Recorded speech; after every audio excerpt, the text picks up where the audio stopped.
Put that back before someone accuses you of stealing it. Where did the help even get a trinket like that? Tyler Calloway said it loudly. Champagne glass, still in hand, in front of nearly 300 guests, on the terrace of the Saltmere Yacht Club in Saltmere, Connecticut during the company's 43rd anniversary gala for Callaway Maritime Group, and the silence that followed felt longer than the night itself. Olivia Marsh stood frozen, an empty tray still in hand, her other hand, closing around a small gold anchor pin with blue enamel inlay fastened to the inside pocket of her catering vest. She had worked events for Callaway Maritime Group for 6 years through the catering company that staffed them, and in 6 years, no one had ever spoken to her like that, in front of so many people. Before we go any further, let me ask you something. If 300 people stared in silence while someone with power over your job called you a thief for something that actually belonged to you, would you stay quiet, or would you speak up, even if it cost you everything? Stick with me to the end and tell me in the comments what you would have done. Welcome to this channel, where the stories that sound impossible turn out, almost every time, to be more real than you think. It was 9:47 p.m. Saltmere was a small coastal town of just over 6,000 people, the kind of place where the harbor lights still outnumbered the street lights. The band had stopped playing. The second Tyler raised his voice. Olivia was 29. She waited tables at night and studied law part-time at the State University, squeezing classes between 12-hour shifts. Her mother, Donna Marsh, had always told her that her father died before she was born, in an accident no one ever wanted to talk about in detail. The anchor pin was the one thing Donna had kept from that time, and she'd given it to Olivia on her 18th birthday, saying only, "This is the one pretty thing I have left from before. Take better care of it than anything else you own." "It's mine," Olivia said, her voice steady even as her heart pounded. "My mother gave it to me." Tyler let out a short laugh aimed more at the crowd than at her. "Catering staff don't wear family heirlooms, they wear aprons. Take it off, now." But the real problem wasn't the champagne glass or the empty tray. It was 2 tables away, where a man in his early 60s in a perfectly tailored tuxedo and a gold watch had stopped smiling the instant he saw that pin catch the terrace lights. His name was Walter Calloway, interim chairman of Callaway Maritime Group since his brother Frank's death 3 years earlier, and no one at that party, not even his own son Tyler, knew he had just seen a ghost. "Tyler," Walter said with a calm that didn't match the moment, "let the girl go. There's no need to make a scene." "A scene, Dad?" "The scene is that someone from the kitchen staff shows up wearing knockoff jewelry to get attention." "It's not a knockoff," Olivia said, not moving. Diane Calloway, Walter's wife, stepped closer, adjusting her necklace, with the cold smile of someone who half enjoys other people's trouble while pretending otherwise. "Sweetheart, white gloves are only for people who know how to wear them. Hand it over and head back to the kitchen. No one's calling the police if you just cooperate." Olivia felt the same sting she'd felt a year earlier, at another company dinner, when Diane had her serve coffee in a different cup from everyone else's, a chipped one nobody else used, without saying a word about it, just pointing a finger, in front of 2 other servers who looked away on her behalf.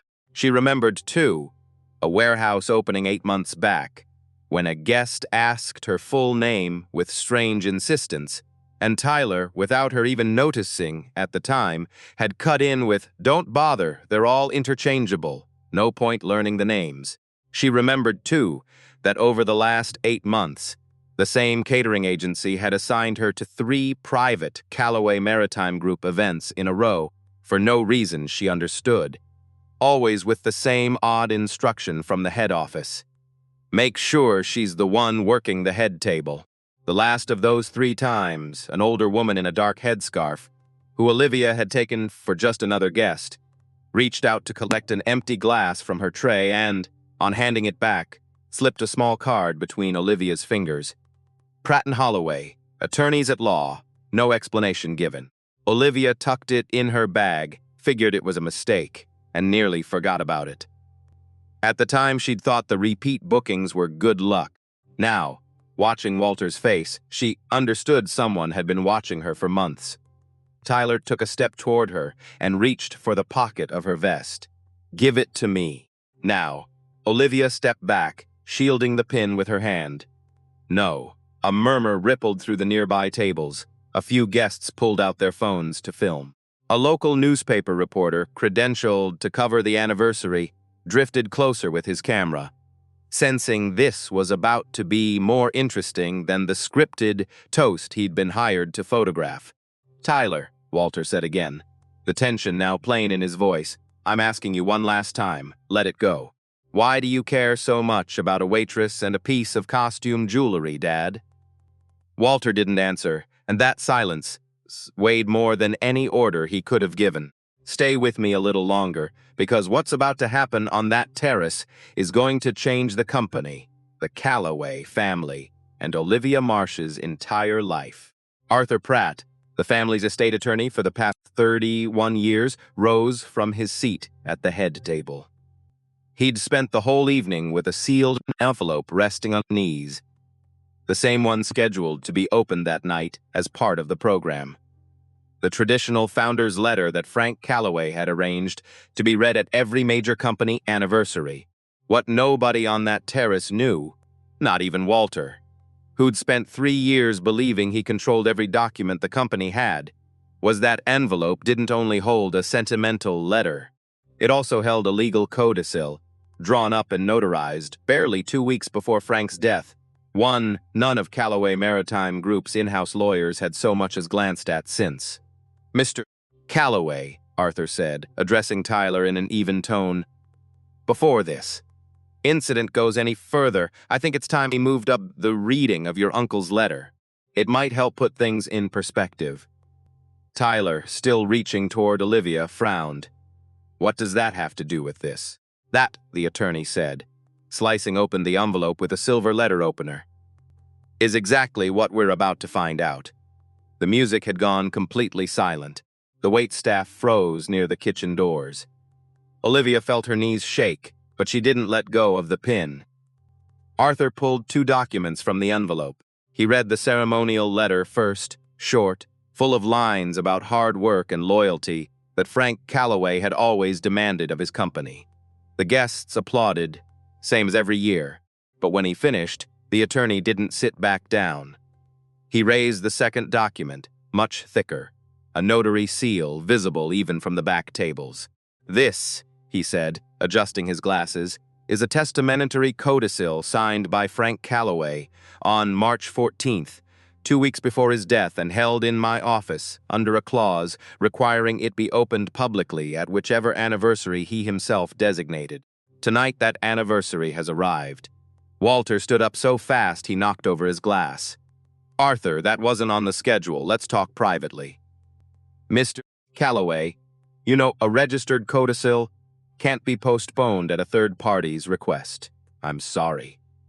What nobody on that terrace knew, what only 2 people had suspected for 3 years, and a third had known all along in silence, was that Frank Calloway had spent the last months of his life trying to fix a mistake that had weighed on his conscience for 29 years. Tyler let out a nervous laugh. "This is ridiculous. My uncle made it clear years ago how the company gets split. 51% to my dad, split among direct family." "Your uncle," Arthur replied without raising his voice, "made that clear back in 1996. But in this codicil, dated 3 years ago, he legally recognizes a daughter born outside his first marriage and transfers to her irrevocably 51% of the voting shares of Calloway Maritime Group." The silence that followed was so complete you could hear water slapping against the hulls of the sailboats docked below. "That's a lie," Walter said, too fast. "My brother never had a daughter outside his marriage." Arthur looked at him steadily. "He did. And you knew it, Walter. You've known since the day you went looking for that child's mother, 29 years ago, and offered her money to disappear from Saltmere without a trace." A gasp went up from a nearby table. Diane pressed a hand to her chest. Tyler stared at his father, confused for the first time all night. "Dad, what is he talking about?" Walter didn't answer. And that second silence was worse than the first, because now 300 people, plus the reporter who'd already started quietly filming on his phone, were waiting for an explanation he didn't have the nerve to give. Walter had never seen himself as the villain of this story.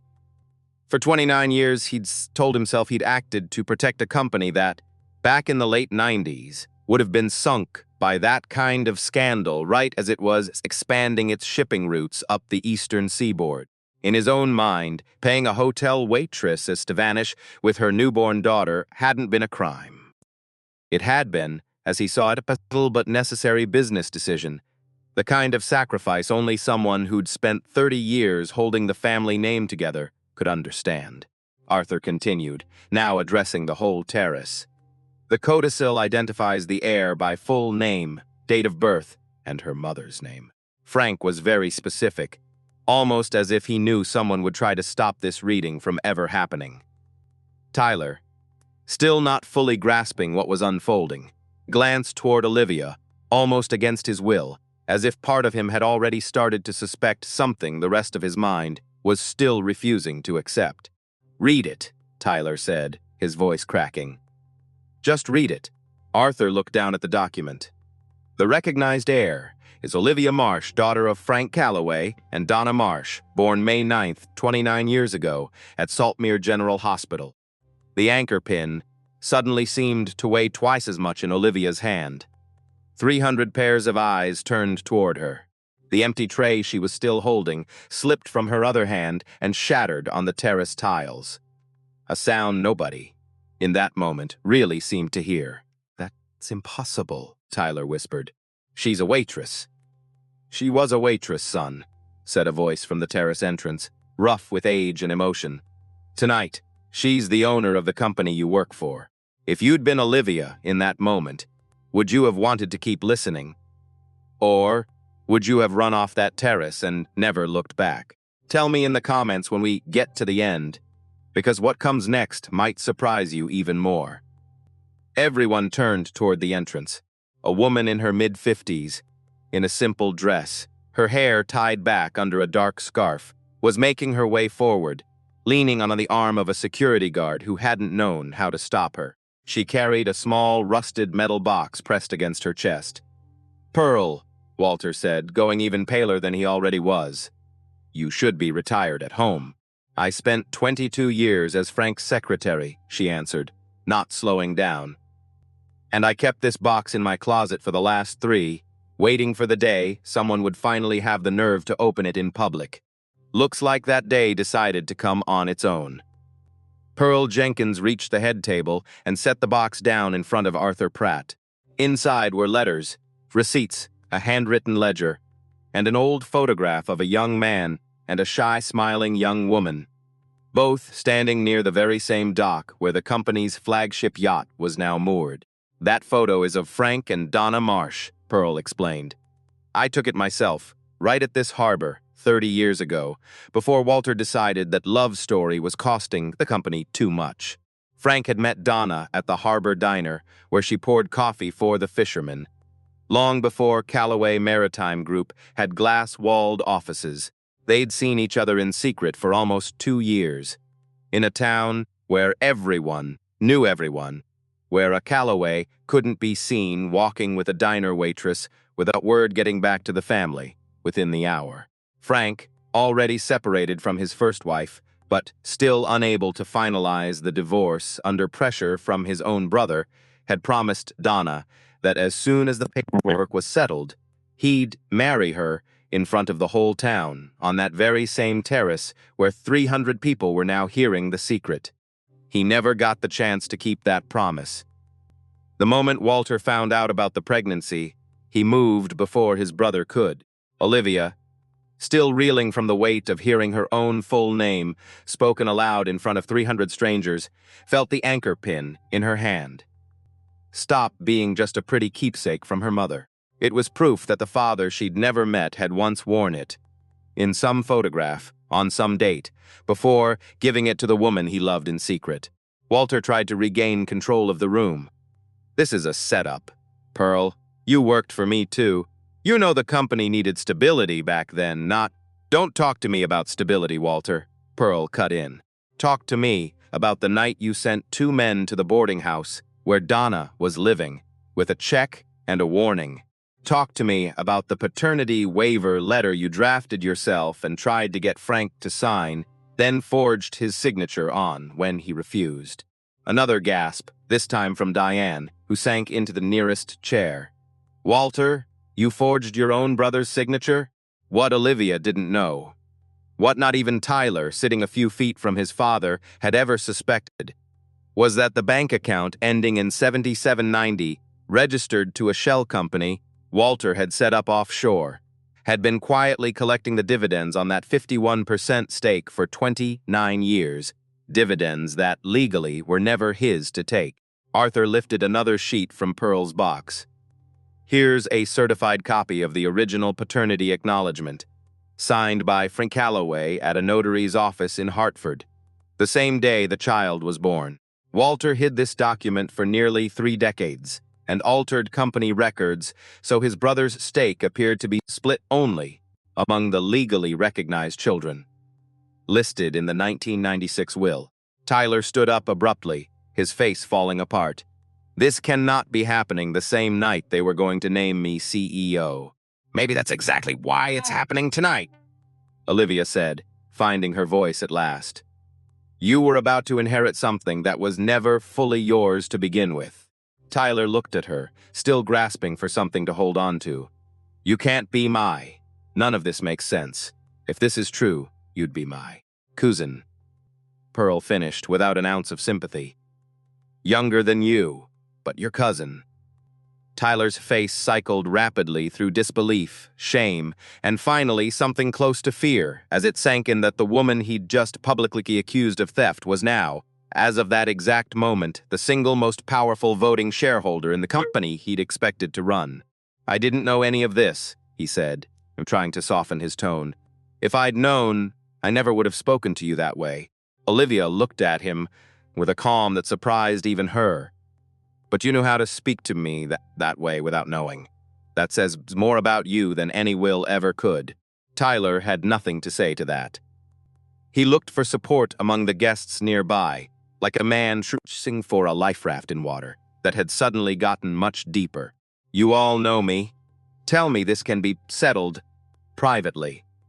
But no one answered. Not even the reporter who'd already lowered his phone could stop looking at him with the same uneasy curiosity people reserve for someone who's just lost something they assumed was guaranteed. Diane, recovering a bit of her old composure, turned to Olivia with a suddenly sweet voice. Sweetheart, this must have been so hard, growing up without knowing any of this. We can help you understand how everything works. The board, the committees. 10 minutes ago, you called me a thief in front of 300 people, Olivia said. Now, I'm sweetheart. I don't need you to explain anything to me, Diane. What I need is for someone to explain why you all stayed quiet for 29 years. Diane didn't answer, and that silence was, perhaps, the most honest thing she'd said all night. Walter, sensing the situation slipping completely out of his hands, tried one last move. Even if that document is valid, this needs an audit, a process, months of paperwork. This doesn't get settled on a terrace. You're partly right, Arthur replied, but the codicil takes effect the moment it's read aloud, under a clause Frank himself included, anticipating exactly this kind of resistance from the family. As of tonight, Ms. Marsh has immediate voting rights over 51% of Calloway Maritime Group. From a table near the head table, a woman in her 70s rose, leaning on her cane. It was Eleanor Voss, the only founding board member still holding a seat besides Walter himself. I knew Frank before this company even existed, she said, with the steady voice of someone who no longer has anything left to fear. And I knew the rumors 30 years ago, too, even if I didn't have the courage back then to chase them down. Tonight, publicly, I'm telling you I will support recognizing Olivia Marsh before the board, and I will be calling for a full internal investigation into Walter's management of this company. Walter looked at her like a man watching the last support beam give out on a building that had been cracking quietly for years. Without waiting for a response, Walter pulled his phone from his jacket pocket and dialed with shaking fingers, turning away as if there were still some privacy left to find. "I need you to move the offshore account tonight, before anyone," he managed to say, before noticing half the terrace was listening in dead silence. He hung up immediately. Arthur, without raising his voice, jotted something down in his notebook. "That, Walter, just became the clearest piece of evidence I've had all night." From the terrace entrance, a second figure approached slowly, leaning on a cane of her own. It was a woman in her mid-50s, the same one Walter had dismissed as living in a boarding house decades ago, never imagining she'd one day walk through that very door.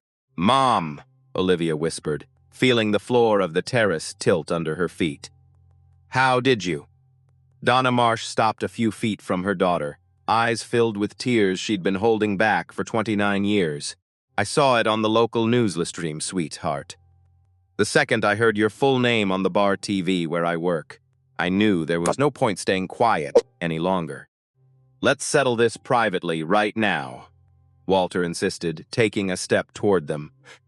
Donna looked at him with a hardness that didn't match her tired voice. "You had 29 years to settle this privately, Mr. Calloway.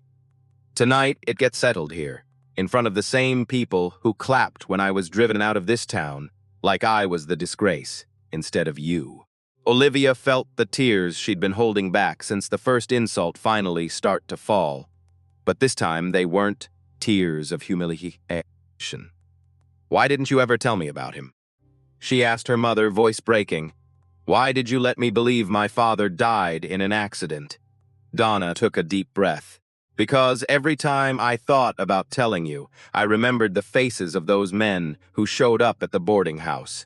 I was afraid that if the Calloways knew you existed and knew you knew who you were, they'd try something worse than a check and a warning. Frank promised me, before I disappeared, that he'd find a way to protect you without putting you in danger. I didn't know it would take him 29 years to keep that promise, or that he'd end up keeping it from the grave." The reporter, now fully invested in the story he'd stumbled into, raised a hand to ask a question, but Arthur stopped him with a gesture. "There'll be time for the press. Tonight, first, there's a family that needs to understand what just happened." Walter, cornered, tried a different argument, no longer aimed at Olivia but at the rest of the guests, like a man seeking absolution from a crowd. "Everything I did for a company that now puts food on the table for over 400 families in this town. If I'd let that scandal come out back in the 90s, Calloway Maritime Group wouldn't exist today." "You don't actually know that, Dad," Tyler said, finding something close to clarity for the first time all night. "What we do know is that you forged your own brother's signature and threatened a pregnant woman. That doesn't get justified by a jobs number." Walter looked at his son like he no longer recognized him either. "You benefited from that silence your whole life, too." "Yes," Tyler admitted, his voice sounding honest for the first time. "Which is exactly why I'm not going to pretend this gets fixed with a call to my lawyers." Tyler scanned the crowd one more time, as if hoping someone would step in to back him up. "You all know me. This is absurd." But no one answered, not even his own godfather, who'd had dinner at his parents' table every Christmas for 15 years, could meet his eyes. The silence of 300 people was the only sentence Tyler needed to hear. Arthur Pratt closed Pearl's box and addressed the whole terrace with the measured voice of someone who'd been waiting years to say this out loud. "Calloway Maritime Group's board will need to convene within 72 hours to formally recognize the new majority shareholder. I'd also recommend that any leadership announcement planned for tonight be suspended, pending an independent audit of the offshore account and the altered records from the past 29 years. The band, which no one had restarted, left an odd silence hanging over the terrace. Some guests slipped away quietly, uncomfortable. Others stayed, fascinated by something they already knew they'd be telling at dinner parties for years. In the weeks that followed, the legal machinery moved without pause. Callaway Maritime Group's board removed Walter Callaway from the chairmanship immediately, and the Saltmere County State's attorney opened an investigation into document forgery and coercion. Based on a formal complaint Donna Marsh filed herself, with Pearl Jenkins as the lead witness. The offshore account was frozen through cooperation between U.S. and foreign banking authorities. And 29 years of undeclared dividends became the core of a parallel financial fraud case that early estimates put at well over $4 million. Tyler Callaway voluntarily stepped down from the CEO position before the board had to weigh in on his fitness for the role, and agreed, along with his mother Diane, to submit to an independent audit of any personal benefit either of them had drawn from the hidden funds.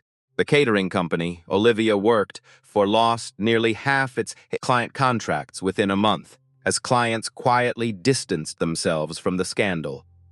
Though by then it no longer mattered to Olivia, who understood she didn't need that job to survive anymore. 3 days after the gala, Olivia agreed to her first press conference, in a small conference room at Callaway Tower, with the same reporter who'd filmed that night seated in the front row. Someone asked if she planned on getting revenge against the family that had humiliated her. "I'm not looking for revenge," she said, the anchor pin already pinned visibly to her jacket. "I'm looking to make sure no one else at this company ever has to hide who they are just to keep their job." The line ran in papers across the state for weeks, but the hardest part wasn't watching the guilty fall. It was learning to carry, almost overnight, a name and a company she'd never asked for. For the first few weeks, Olivia barely set foot in the offices at Callaway Tower, the glass building that overlooked Saltmere's old harbor. Pearl walked her through it the first time, showing her the office that had been Frank's, still lined with nautical books arranged by color, and a model sailboat on the desk. "Your father built those boats himself on weekends," Pearl told her. "He used to say a poorly built boat sinks just as fast as a poorly run company." Olivia sat in that chair for the first time and didn't know what to do with her hands until she touched the anchor pin in her pocket and suddenly understood exactly why her father had chosen that shape to give to the woman he loved. Donna, for her part, took longer to trust that no one would come looking for her again, with a check and a threat. One afternoon, while they were sorting through Pearl's box together, they found inside us a separate envelope addressed simply, "To my daughter, when she's ready to read this." A second letter Frank had written barely 10 days before he died. "I don't know if you'll ever get to know me. If you're reading this, it's because someone finally found the courage to say the truth out loud. I want you to know the pin your mother wears has an anchor on it because, to me, she was always the one safe harbor in a life full of contracts and board meetings. I'm sorry for all the time we lost. I'm not sorry for loving you from a distance, in silence, for 29 years." Olivia read the letter with shaking hands, and for the first time since the night of the gala, she cried without it being out of shame or anger. "You were wrong about me for years," she told her mother, the two of them sitting on the old couch in the office. Donna listened without making excuses. "I was wrong. I stayed quiet too long. But I never stopped looking out for you. And someone who looks out for you in silence deserves to be heard when they finally speak up." Donna started crying before Olivia even pulled her into a hug. It was a difficult embrace, heavy with years lost, but a real one. 3 months later, Olivia formally took over as president of Callaway, not out of revenge, but because the board, after reviewing Pearl's records and consulting the surviving founding partners, concluded that no one else understood, from the inside, what it actually took to work at the bottom of that company. One of her first decisions was to launch the Frank Callaway Scholarship, an internal program that let dock workers, kitchen staff, and cleaning crews pursue college degrees on the company's dime, with schedules built around their shifts exactly what had been so hard for her to sustain for 6 years. 44 employees signed up in the first round. One of them, a dockhand named Marcus Webb, 33 years old, who'd spent a decade hauling shipping containers without ever finishing high school. Graduated 2 years later with a degree in logistics management and went on to supervise the very dock where he used to just unload crates. "Nobody ever asked me what I wanted to study," he told Olivia at his graduation. "They just asked if I could lift faster." Walter, meanwhile, faced a trial that dragged on for more than a year, and the Callaway name, once synonymous with maritime prestige up and down the coast, started showing up in the papers next to the word he'd feared his whole life: scandal. The trial ended with a 4-year sentence for forgery and embezzlement, part of it to be served under supervised release given his age. Along with fines, that, combined with the parallel tax fraud case, topped $5 million. The following year, exactly 1 year after that night, the terrace of the Saltmere Yacht Club filled again with lights and guests.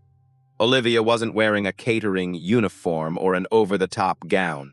She wore a simple dark suit, the anchor pin fastened in plain sight on her lapel where everyone could see it.